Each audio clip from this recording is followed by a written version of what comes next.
Thanks so much. I'm very, very honored to be here. Thank you to Ambrose for this opportunity. Thank you to Marva for inviting me. And thank you for those of you who have come. We have some live in the studio. Several people have come and watching this live stream. And I want to say also thank you to those who will watch later a recording of this. I want to thank you also because you are indulging me in a personal passion, obsession really, with the story of David. And you're allowing me to talk about a labor of love and sometimes a labor of loathing. My attempts over the last several years to render the David story as fiction. I have a trilogy of novels, two that are written, one that's been published, one that's still to be mostly written, on the David story as fiction. David Rise came out in March of 2020. David Reign is going to be out this spring, 2022, and hopefully David Descend will come out in the spring of 2023. Paul Ricoeur, the literary theorist, says that in reading, we should try to recover what he calls a secondary naivety, where we forget all the things we know about a story. We strip away all the theory we bring to it, all the maybe theology or philosophy or presupposition, and we just let the thing encounter us raw and wild. Well, I didn't need a secondary naivety. I had a first naivety in coming to the David story. I encountered it raw and wild, and I was intrigued and I was bewildered to some extent. I knew that this man was beloved within the church and throughout history. This is sacred history that I was touching here. But David didn't actually seem bigger than life to me. He seemed actually scaled perfectly to life. He was fully alive in 3 dimensions, and sometimes that got very complicated and messy, that being fully alive in 3 dimensions. He talked, he walked, and he bled like a man. I would read and I would see he'd perform a feat of heroism, and I would be cheering him on and applauding, and understood the fascination that others had with him. And then almost he'd turn around and do something so dastardly that I was sort of gasping for air. He could be altruistic in one breath and then really almost narcissistic in the next. I wanted to follow him anywhere except the times I didn't. And those times I wanted to run from him. And just when I was about to give up on him, he would do something so humble, so beautiful, so actually Christ-like, that changed my mind, decided to stick with him thick and thin right to the end. I have to confess that there's days I often wish I could get back to that first naivety. I don't know how you feel about your reading of scripture after many years, but it does sometimes feel like I knew more when I knew less.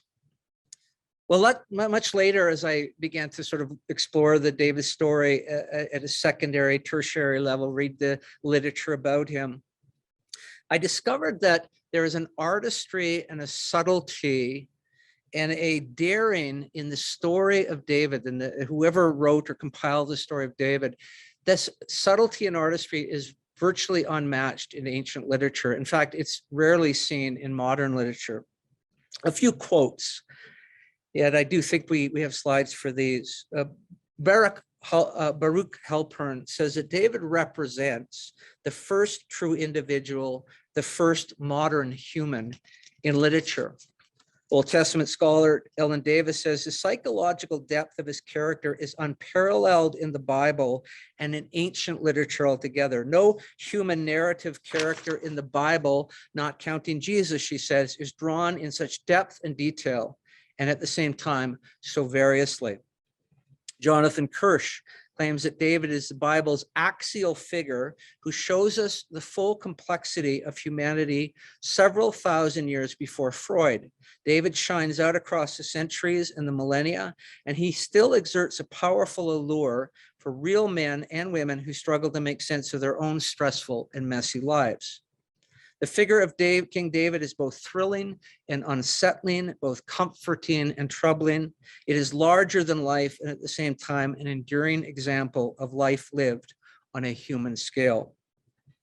David J. Pinsky says this: David's drama is that of a life entire. David, in his faults and attainments, his losses and victories, embodies on a scale almost beyond imagining the action of living a life. And then Joel Rosenberg writes this: how men and women imagine their lives today begins with the mature David. To be able to hold in mind side by side laughter and tears, objectivity and fear affords a fullness. And this quality, so original David, allows us to be fulfilled when the ambiguous loyalties in others and in ourselves threatens to tear us in two. I think maybe the Rabbi David Wolpe captures best this complexity that these other scholars are noting that I intuited in my early reading of the David story. He wrote what he called a biography of David a few years ago, David Wolpe, and he titled it this way: David, the Divided Heart. Any careful, close, sustained reading of the primary sources on the story of David, 1st and 2nd Samuel. I'm going to leave aside the chronicle account of him, but 1st and 2nd Samuel are the primary historical and narrative accounts, and they confirm this divided heart quality that Wolpe identifies. The tale is no hagiography. It's not several chapters out of the lives of the saints. It's a story of a man. Yes, he's a man after God's own heart. And we see that. There's many moments in the story where we see it and we love him for it, but sometimes he's not so much that. And we don't quite know what to do with those bits where he's not so much a man after God's own heart. I didn't know when I came to faith at 21 and started reading the David story. I knew none of this scholarly opinion. In fact, virtually all the people I just quoted hadn't written about David when I was coming to faith 40 years ago, but I did feel it. And since I chose at that moment to make David a mentor in my life, I made another decision that he would not mentor me in how to live my life, because I had seen enough in the story that I knew that I had to draw caution from him as well as inspiration. I chose rather that he would be a mentor in my life in what it meant to love God and to seek to serve God when many things within me and around me wanted to pull me in the opposite direction. I chose, in a phrase, that he would be this traveling and conversation partner in this journey of life where I was trying to figure it out. I've never, ever regretted that decision. Indeed, it's startling. While I was preparing this lecture, I realized I'm 9 years away from the age David was when he breathed his last. And in these 40 years, he's been this companion, this friend, this conversation and traveling companion. And though the Bible does not flinch from recording, sometimes quite explicitly, some of his personal and leadership failures and disasters, I can say in no small way, he has helped me avoid some of my own personal and leadership disasters. He's been a very good friend. Well, about 12 years ago, on a little island in British Columbia, I was sitting on a sandstone ledge above the ocean. And I was working on something around another piece of writing I was doing, and I heard almost audibly a voice. It was the voice of Michal, David's first wife, the daughter of Saul, the sister of Jonathan, the wife that loved him and that he abandoned and never came back for. And then he ordered her back, and the relationship is much different. It's full of contempt. It's full of loathing. It's not a pretty picture. And sitting there on the beach, I heard her voice, I think, and it was an aged voice. She was old. It was brittle. It was withered. She was heartsick. She was angry. And this is what I heard. And this is part of the opening of David Rise. I see him every day now through my window. I've seen him through windows my whole life. He's not the man I first saw a lifetime ago, fleet and wild and boyish, bright laughter filling his mouth. And he's not the man I saw years back, beautiful and haunted, a desperate fugitive whose dark eyes fell away from me into a long night. And he is not the man I saw from this very window years later, his aging, thickening body glazed with sweat, when he danced the arc into the city, flailing and reeling like the town drunk. No, the man I look down on from my window is old and broken and slow, and when up close, a ruin, withering, crumbling, and when near enough to strike or whisper or kiss, a devastation of bone and flesh. He walks as though testing the ground, afraid it might give way, might open into bottomless emptiness. Oh, it pleases me to see him so.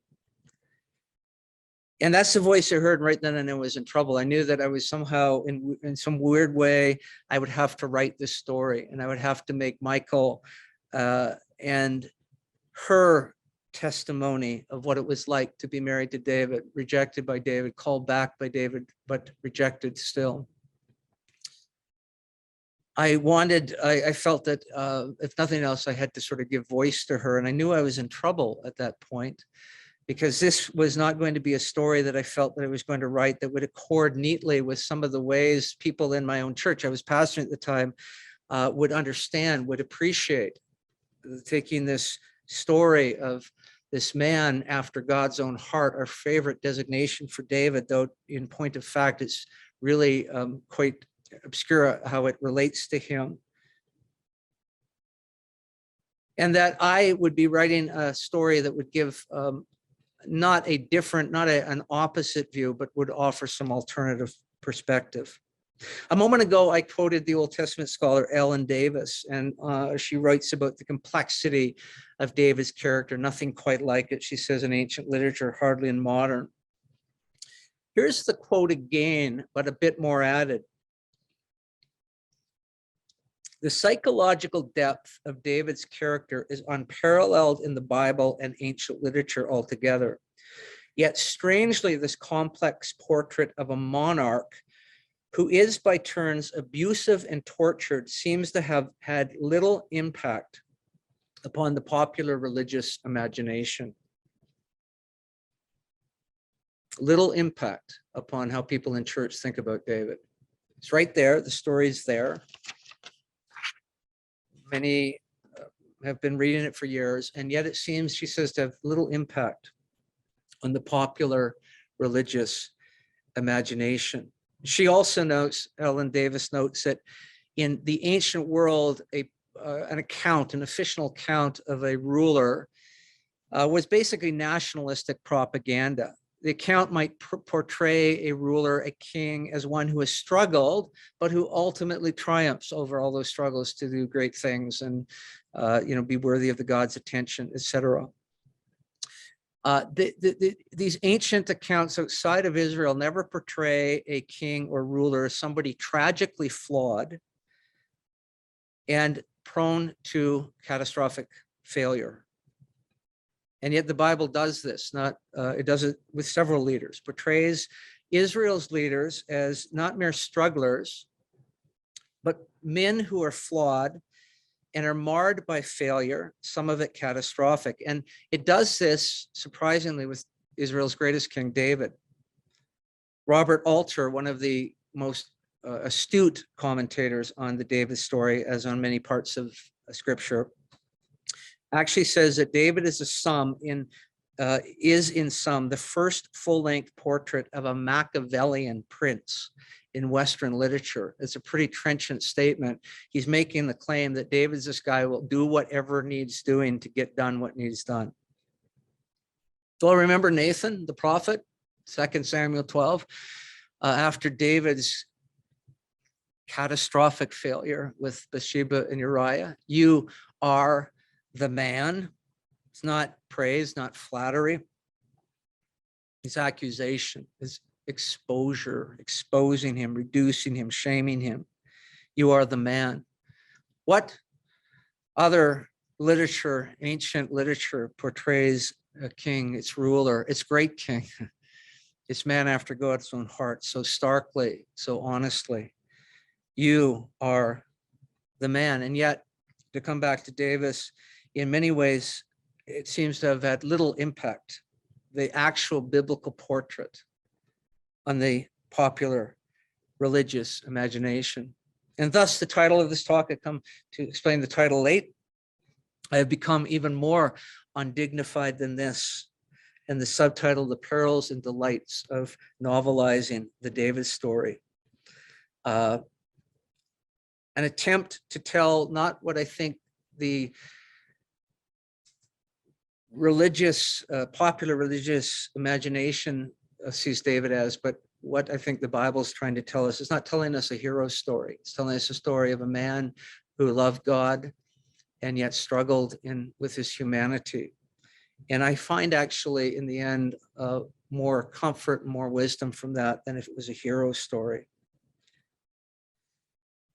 The story that I've become even more dignified than this, it comes from 2 Samuel verse 11, or rather 6, where David dances the ark into the city, and he's very joyful, and he's half naked, and he is shocking everybody, not the least his estranged wife Michal, by his behavior. And after it's done, she comes and confronts him and says, "Hasn't the king of Israel distinguished himself?" She's just dripping scorn. And his retort is, "I will become even more undignified than this." And when I felt these 10 or 12 years ago that I was going to novelize the Davis story, I many times along the way, and still as I continue to novelize it, feel a little bit like I'm dancing wildly, half naked, before this sacred, iconic relic, this great holy thing, and risking the scorn and maybe the smoting of God for my audacity. But here I am. I will become even more undignified than this. So the delights and perils of entering into that attempt to novelize this story. The delights are many. A novelist lives for backstory. An historical novelist, or rather lives for story, but a historical novelist lives for backstory. The Old Testament often leaves us wondering about backstory. What actually is really going on here? What's underneath this? How did we get here? The classic scholar Eric Auerbach, in his book Mimesis, famously described the Old Testament. Now, he's mostly referring to the 5 books of Moses or the Pentateuch, but it applies to a lot of the Old Testament. He described it as fraught with background. What he meant is that any and every story in the Old Testament virtually churns and thrums with a story that is not being told. So much going on under the surface, behind the scenes. We feel it, it pulses up. And it leaves us wondering and pondering and guessing, and sometimes constructing a story of what might have been going on here. By the way, that's the impulse behind the rabbinical midrash, rabbis writing these sort of backstories to try to explain how we got here, what happened before, what came after. And by the way, some of you have seen the Chosen, Dallas Jenkins crowdfunded multi-season series about Jesus. And one of the reasons it's so captivating to us, some tremendous portraits, and the man who plays Jesus is quite winsome. But it's all about backstory. The creators have created backstory for Peter, for Mary, for Nicodemus, Matthew, the Samaritan woman at the well, on it goes. Those of us who know the Gospels well know that most of these stories around these characters and how they got there, and what's really going on, and does Matthew have OCD, and all of these sorts of things are sheer inventions of the creators. But we find them, many of us find them plausible and often riveting. I sense, especially as one who's attempted to take sacred history and render it as fiction, that they're having a lot of fun. writing those backstories? Well, I had a lot of fun. I am having a lot of fun writing the backstory as I imagine it of David, trying to imagine his childhood. This is in book 1. Life with a father that by all accounts seemed kind of distant, cold. The Midrash, rabbinical Midrash, has tried to deal with why Jesse doesn't seem to have any love for his youngest son, David. Difficult brothers, Eliab and Abinadab and Shema and others, just full of scorn toward David. David's first days in Saul's court, his years in the wilderness with this growing mob of ruffians. Creating backstory for that has been really, really fun. And I'm loving, as I'm wrapping up the writing and editing on David Reign, the second book in my trilogy, imagining David and how he handles the growing demands and tensions and distractions of establishing his kingdom. Powerful personalities that he has to navigate: Joab, Abner, Amasa, his son Absalom, growing plots among his sons and their mothers around succession, loyalties and treacheries of those within and without the court. Really enjoying the delight of trying to create that. And yet this delight in creating backstory lies very close to also the peril of fictionalizing this sacred history. Most of my readers of the first book, and if I have readers for the other two, have a personal, deeply felt stake in the David story. For most of my readers, the stake is very different from how a Harry Potter fan or the Lord of the Rings fan has a stake in how Harry or Frodo or Lothlorien or some depiction of the scene from the book is done in cinematic form. People care about how Aragorn is depicted in Lord of the Rings, but people, their stake in how David and his story gets depicted, generally it is a different variety. And people don't want me messing with that. People, faith, their sense of how to relate to God has been profoundly shaped, many have, by the story of David. And one who wants to kind of imagine backstory does so at their own peril. I will become even more undignified than this. In the next little bit of this talk, I want to discuss how I navigate, have navigated and intend to navigate these delights and parables. And I want to focus on 2 areas. I want to look at David's rich spirituality expressed through his flawed humanity, or to put it in a more modern term, his dividedness. There's something divided in David. There's something conflicted. It's almost Paul's Romans 7, I do that which I don't want to do and don't do that which I do. I want to explore his dividedness. And secondly, I want to explore or talk about how I wrote about and tried to render, for lack of a better word, his complicated sexuality, or I want to call that in modern terms his brokenness. First, about his dividedness. Many of us derive our sense of David's spirituality actually more from the Psalms and from the narrative of David. The Davidic Psalms have shaped our sense of David's life with God more than when we read 1st and 2nd Samuel. Lots of stuff in 1st and 2nd Samuel that does indicate a very rich life in God, not the least a story I've already referred to, dancing before the ark, and his insistence that he was worshiping before the Lord. But our fullest sense of David's spirituality comes from reading the Davidic Psalms. Indeed, I suggest, as do many who study the story, that we often read the prose narrative through the lens of the Psalms. So we bring our thinking about David's spirituality that we've derived from the Psalms to the reading of the narrative.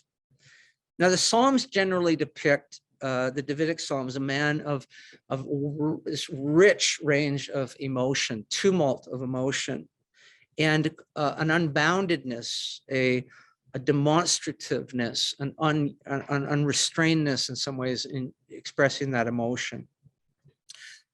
The prose narrative, however, generally depicts a man who, though he may feel deeply, rarely knows how to show it. There's a kind of an emotional kind of closeness to David in the narrative. His life His inner life is hidden from us to a great extent. It's often opaque. Now, for instance, David in the Psalms often openly, lavishly declares his love for God and his delight in the people of God. So Psalm 34 is an example. This is how Psalm 34 begins. I will praise the Lord at all times. I will constantly speak his praises. I will boast only in the Lord. Let all who are helpless take heart. Come, let us tell of the Lord's greatness. Let us exalt his name together. But in the narrative that we have of David, David never tells anyone he loves them. Not once. Not any of his wives, not his sons, not his only daughter, Tamar, not his friend, Jonathan. So there's this tension set up if we read the narrative and we read the Psalms, and the tension, or what I call this dividedness, does invite a novelist's imagination, backstory. How do you navigate between this openness of expression that we see in the Psalms, this kind of free form, spirituality almost, and this guardedness that we see in the narrative? And this is what I did to try to navigate that division or the dividedness. Two devices I'll talk about. I did a number of things, but in one of the devices I used is I assigned what's called limited omniscience to my narrator. So I have a large narrative voice, other voices as well, but I gave him the narrator limited omniscience. Doesn't know everything, but knows a lot, and especially knows what's going on with David. In fact, my narrator in my novel knows more than and reports on more than the narrator in the 1st and 2nd Samuel knows or reports on. So obviously I've taken some liberties. Here's a scene in book 1 where I attempt to capture David's dividedness. He stands naked before the wind. It pummels him with fists of gusting. It pulls his hair sharply back, tugs hard his flesh. It scours all that is loose in him. He opens his mouth to swallow it. It empties him and fills him.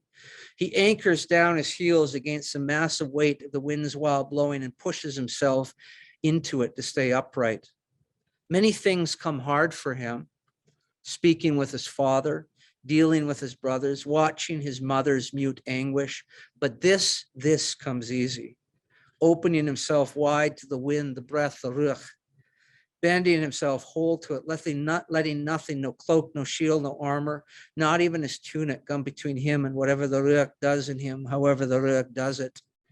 Here he is in his element. Here all things are clear. Here all things are possible. Here he is truly, fully, undividedly himself. Here he is David. The other device I use, among others, but the one I'll speak about tonight, that I use in the novel to depict David's dividedness, is I made the choice to insert several sections where David is an old man near to death, and he's confiding his inmost thoughts to his long dead friend Jonathan. An example from book 1 again, David confessing to Jonathan his feelings for Michal, his wife, Jonathan's sister, that David never spoke aloud to her. Here's the scene, or here's David making this confession to his beloved long dead friend. I ached for her, for my wife, Saul's daughter, your sister, for Michal. I felt her absence physically, the way one of my mighty men once told me he felt the absence of his arm after a Philistine severed it in battle. He would reach for something, a piece of bread, his idle sword, his child, and have nothing to reach with. I had conversations with her in my head, conversations I never had with her face to face. I am embarrassed to tell you this, Jonathan, you with whom I shared such intimacies, that I never could speak my heart to a woman, any woman, not if she was right beside me. Only when I was alone in my thoughts could I speak to any of them without reserve. I always wanted to ask another man about this. My father, your father, you, I wanted to ask if this is the way it is for all men. I once, many years on, when I myself was growing old, tried to speak of it with my wisest advisor, Ahithophel. But his voice changed. It became solemn and deep, and he rambled on endlessly and to no good purpose. This seems a thing most men do when speaking about women. I told Michal so many things in my head. I told her she was beautiful, that she gave me joy. I told her perhaps this is not a thing that you, her brother, wish to hear, that I thought about her body often. I promised myself something then, that as soon as we were back together, I would tell her all these things. I would say all these things straight to her face. I would speak my heart the way I spoke it to you, the way I spoke it to God. It is maybe a good thing, my brother, that you did not live to see how I broke that promise. Now, even a trickier peril in novelizing the Davis story is dealing with his complex sexuality, what I'm calling his brokenness. Brokenness shows up in a few places in the story. It shows up late, certainly with the Bathsheba scandal.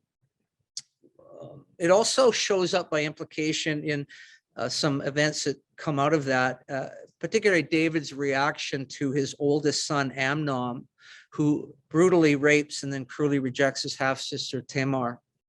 That's David's only daughter. In a rare divulgence around that episode with Amnon and Tamar, and Absalom's involved in that because he's the full brother to Tamar.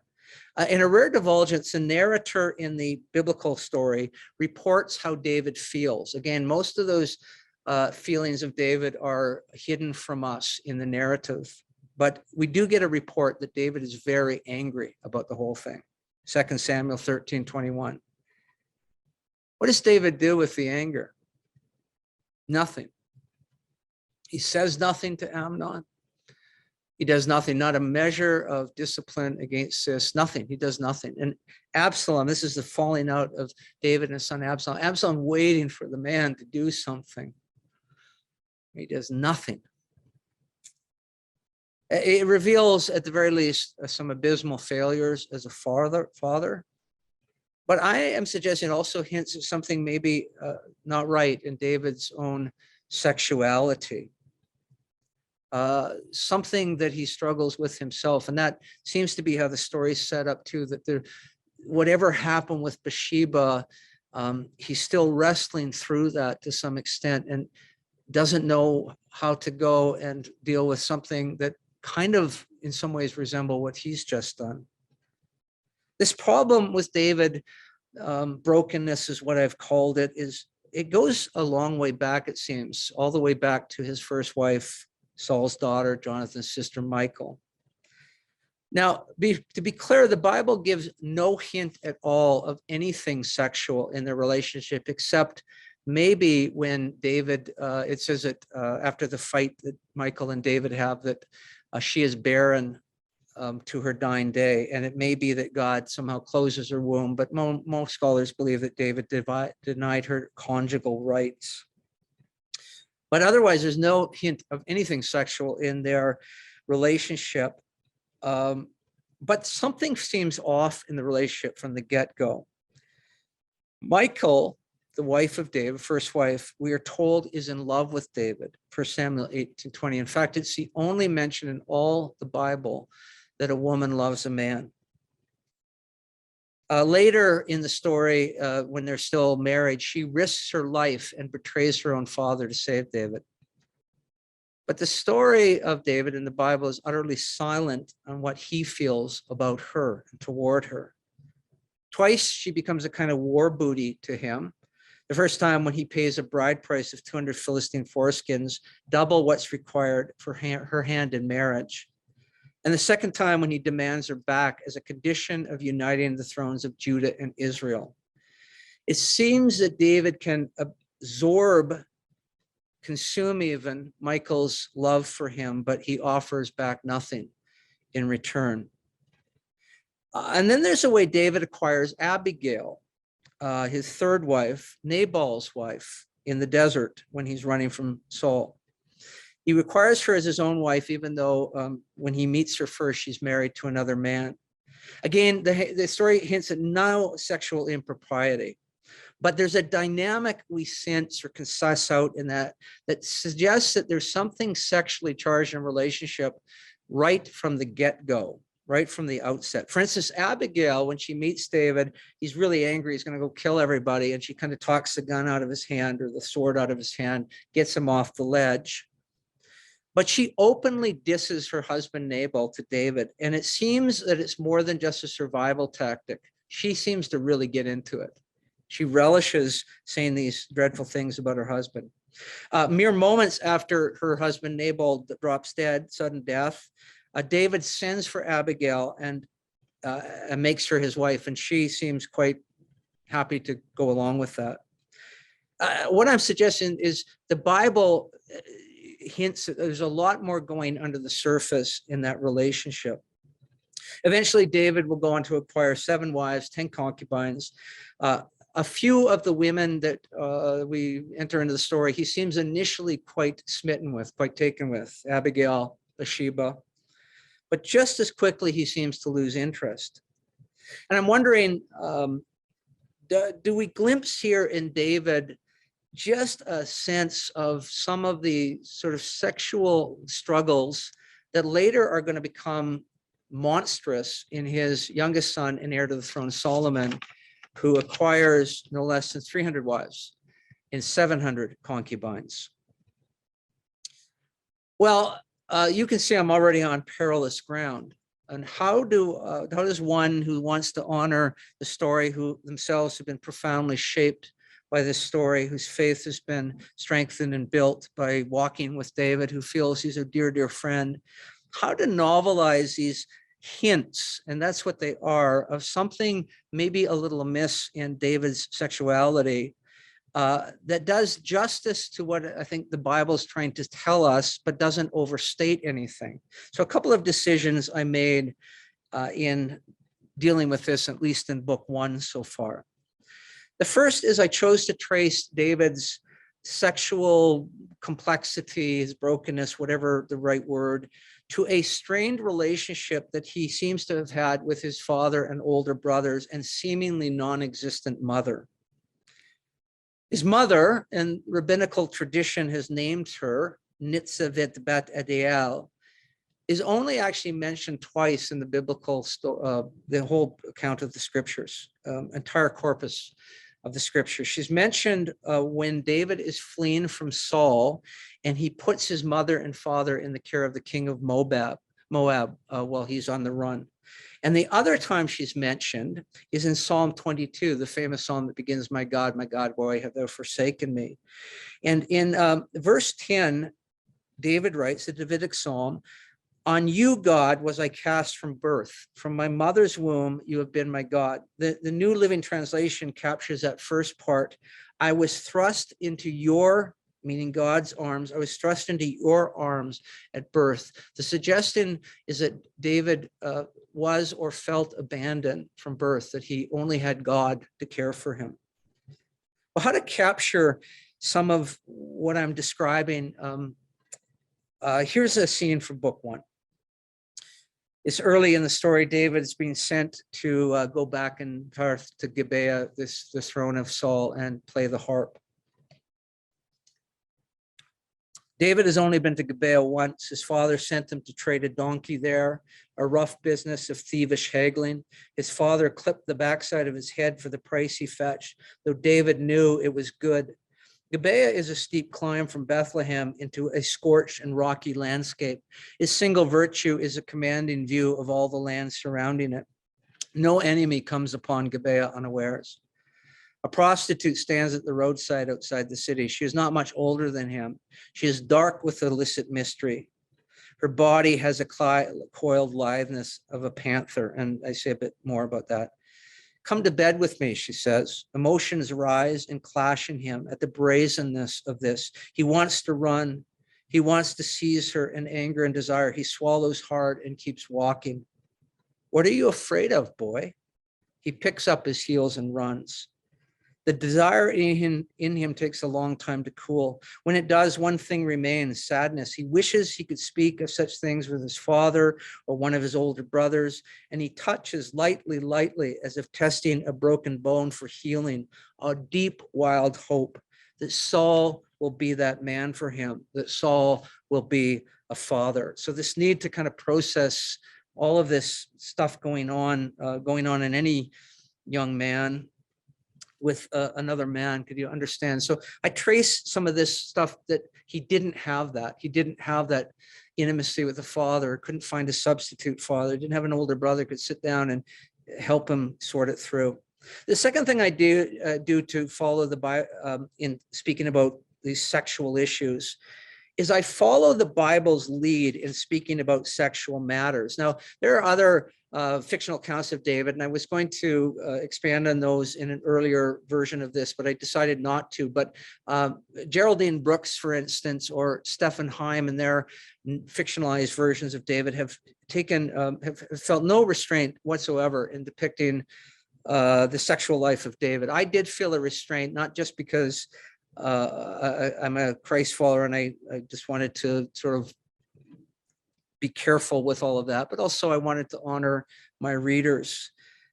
But I actually think that my number one guide was to speak about sexuality the way the Bible does, which is interesting, is utterly candid about sex, but rarely portrays it. There's a few instances where there are hints at a portrayal of something going on, but it's candid to the point of sometimes shocking about sex, but it doesn't portray it. In other words, it's both forthright and restrained when it comes to this matter. And I chose that's what I was going to be. I was going to speak of these things with a certain forthrightness, a certain candor, but I was going to also practice the restraint the scripture does and not depict any sexual scenes. And so here's how I try to deal with the initial encounter that David has with Abigail, that described as is charged with some sort of sexual underlying energy. Now David feels this woman's forehead touch his feet. He feels a wetness on them. He feels her hair lightly brush them. My Lord, she says, please let your servant speak to you. Hear what your servant has to say. Let the blame fall on me alone. May my Lord pay no attention to that wicked man, Nabal. He is just like his name. His name is Fool, and folly goes with him. But as for me, your servant, I did not see the men my master sent. And let this gift which your servant has brought to my Lord be given to the men who follow you. The servant's mules are laden with twice the food David had hoped for.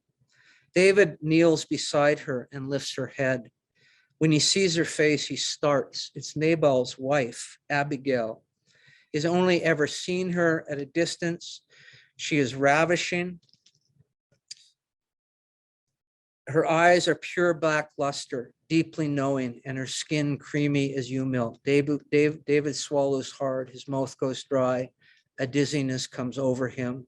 He tries to speak, but can't. And I'm echoing some of the language of that earlier passage I read about as a young boy encountering the prostitute in Gibeah. He still doesn't know what to do. There's this thing happening and he doesn't know what to do with it. So this is how I've tried to deal with that. Of course, there's other bits in the story that where I touch on that, but trying to deal with something that's complicated and deal with it in a way that honors the story as it comes to us, doesn't overstate it, but tries to kind of explore maybe some of the backstory behind it. I want to close this time and then open it for questions if we have any time. I had a different ending until this morning.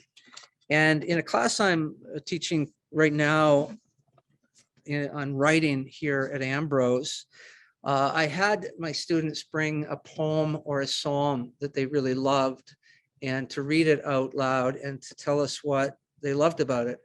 And one of the students, Alexandra, brought this extraordinary poem that she herself got from my colleague in a class, my colleague Colin Toffelmeyer, Dr. Colin Toffelmeyer, in a class that he teaches.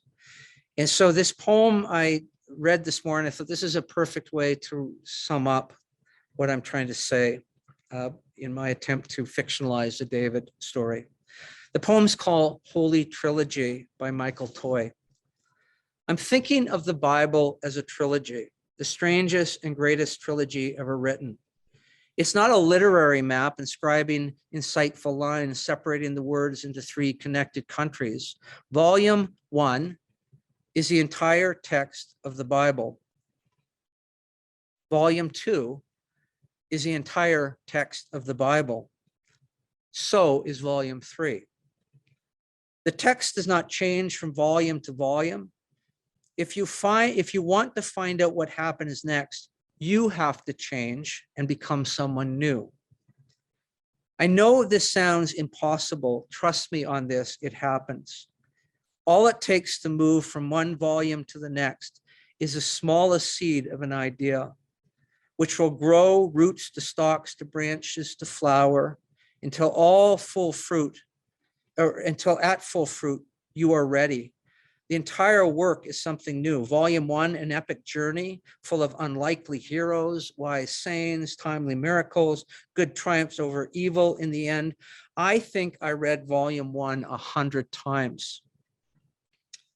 One day, I can no longer ignore this whisper. What about the people who were in the land before it was given away as a gift? What about the children who didn't get the good promises? That works through your soul. You pick up the book again. It is no longer volume 1. Volume 2, things don't go so well. All the heroes have flaws. Evil is everywhere unchecked. A final chapter of death and doom written as if it were love and justice. Closing the book after the last page of volume 2, I threw it down in disgust. Swore I would never read it again. One day I recognized the constant wind in my ear as a whispered question, asking me over and over, what story of my own have I ever told rightly, or even fully understood as I told it? Volume 3, something unexpected emerges. Crazy, beloved people, finally finding impossible redemption, leaving behind them utterances of awe and amazement, hoping it would make more sense to their children than it did to them. I may actually be looking forward to reading volume 3. And I heard that this morning and read it several times between now and when I just read it to you. And if I may be so bold, I think that I've tried to render in my novelization of the Davis story a dispatch from volume 3, where the story it's not simplistic anymore in either direction. It's beautiful, it's complicated. Crazy, beloved people finally finding impossible redemption. That to me has become the story of David that has so spoken into my own heart and my own life. And I hope I've done that story justice. Thank you so much for this opportunity to talk about this personal passion and obsession tonight. And we'll open it for questions now if there's any time left. Marva, is there any time left? Yeah, we have about 5 minutes for questions. Oh my goodness, wow, did I ever go long? So if you have questions right now that you would like Mark to answer, just pop them in the Q&A box here and I will read them off to Mark.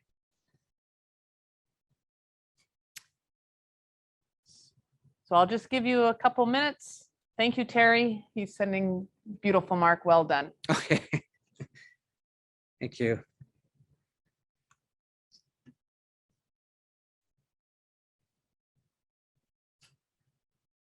So what was the name? If you could repeat, what is the name of the last poem again that you just recited? It's called Holy Trilogy. It's by Michael Toy. And again, a student in my class shared it with the class and she got it from Dr. Colin Toffelmeyer, but Michael Toy, Holy Trilogy. Okay, I have another one here. We've got somebody asking how significant the Goliath story is in David's journey.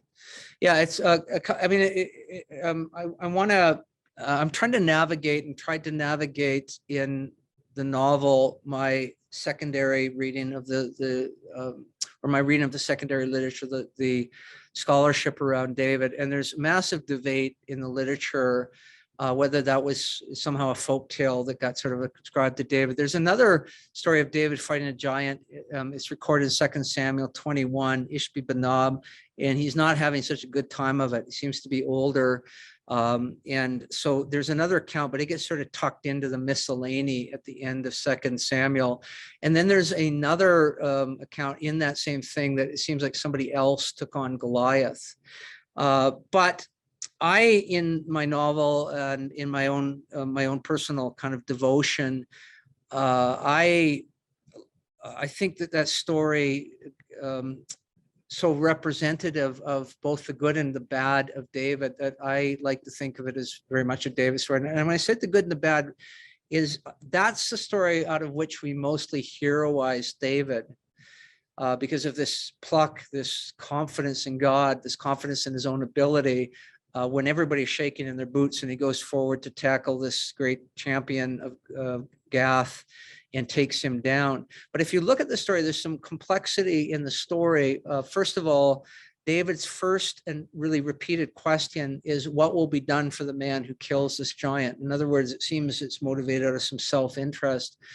But the second thing is it's an enduring icon within our culture to this day of the person who needs no one but God. And it actually becomes a besetting problem for David, as I've sort of hinted, in this dividedness where he seems to be able to openly share his inmost feelings with God, but no one else. And so I think that we're being alerted by that story, not only to the potential for great feats of daring and strength and courage and faith by David, but also some of the problems that might be awaiting him, this sort of aloneness that in the end becomes an isolation. But so I think it's operating, it's super important in the entire narrative, but I think it's, if we read it from that third volume, that we start to see things that we might have missed in our reading it in volume 1. Mark, we'll close with this final question. Can you elaborate on what I perceive as David's melancholy spirit? Yeah, and that probably again would be derived from the Psalms and probably the lament Psalms. I think he's an artist, he's a poet, and in the Enneagram, that's like a 4. So you kind of go to this dark place. And I mean, the people that I know that are really pure artists, great creators, original creators of poetry, of song, of art, of painting, of whatever, a part of that ability to create that vision, that artistic vision, seems to sit so close to sense of the flaws and brokenness in humanity that often brings about a kind of a brooding quality. And so it's almost, I mean, I don't want to caricature the artist, but there's a sense where there's so many people who have these artistic capacities that also have this melancholic nature. And again, we pick that up from the Psalms. That's mostly a thing where we're again reading the David story through the Davidic Psalms. All right. Thank you. Thank you, Mark. Well, again, thank you so much, Mark, for being here this evening. There were a few more questions in the chat that I'll just have Mark address when we wrap up here. So just stick around for that, for the 2 of you that had specific questions. I just wanted to update you. Our Alumni and Friends events are going back on the road. So I'm very excited about that. We're starting in Regina in March, and we'll be heading to the Vancouver area in May, as well as the Okanagan. But be sure to watch your inboxes in the next couple of days for this month at Ambrose. It will highlight ways in which for you to stay connected, more information about our Alumni and Friends gatherings, which will be taking place, as I already said, this spring in person. You'll have information about that. And also, I just want to quickly highlight our Pastors Conference, which is going to be taking place in person here on campus in May. And I have the privilege of working on that committee with Mark, and I'm very excited to say that Daryl Johnson and Melissa Ewing will be speaking at that. And again, there'll be more information at This Month at Ambrose in your inbox later on this week about that.